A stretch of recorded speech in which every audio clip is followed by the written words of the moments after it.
దేవుని వాక్యమును అణకువతో ధ్యానించాలి అన్నాడు. దేవుని వాక్యము గంభీరమైనది. దేవుని స్వరము మానవాళికి అత్యంత శక్తివంతమైనది. దేవుని మాట వినబడినప్పుడెల్లా, దేవుని మాటను వింటున్నప్పుడెల్లా భక్తాగ్రేసరులు పాత నిబంధనలోనైనా క్రొత్త నిబంధనలోనైనా ఆ వాక్యము వినడం విషయములో ఎంతో అణకువ ప్రదర్శించారు. అలాగే దేవుని వాక్యాన్ని చదవడానికి పూనుకున్నప్పుడు దేవుని ప్రజలమైన మనలో అలాంటి ఒబీడియంట్ హార్ట్ ఉండాలి.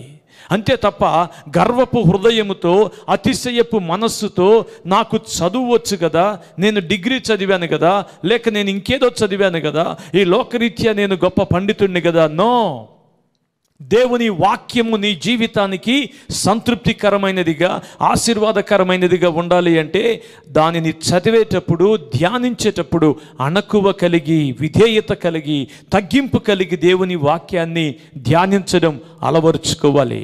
దేవుని వాక్యాన్ని రెండవదిగా ఆరాధ్య భావంతో చదవాలి, పూజ్య భావంతో చదవాలి. కీర్తనాకారుడు మహారాజు, ఆయన ఒక దేశాన్ని 40 సంవత్సరాలు పరిపాలించినటువంటి ఉన్నతమైన పదవిలో ఉన్నాడు. అయినా దేవుని వాక్యాన్ని ధ్యానించేటప్పుడు ఎనలేని ఆరాధనాభావం, ఎనలేని గౌరవ భావం. You should read the word of God with reverence.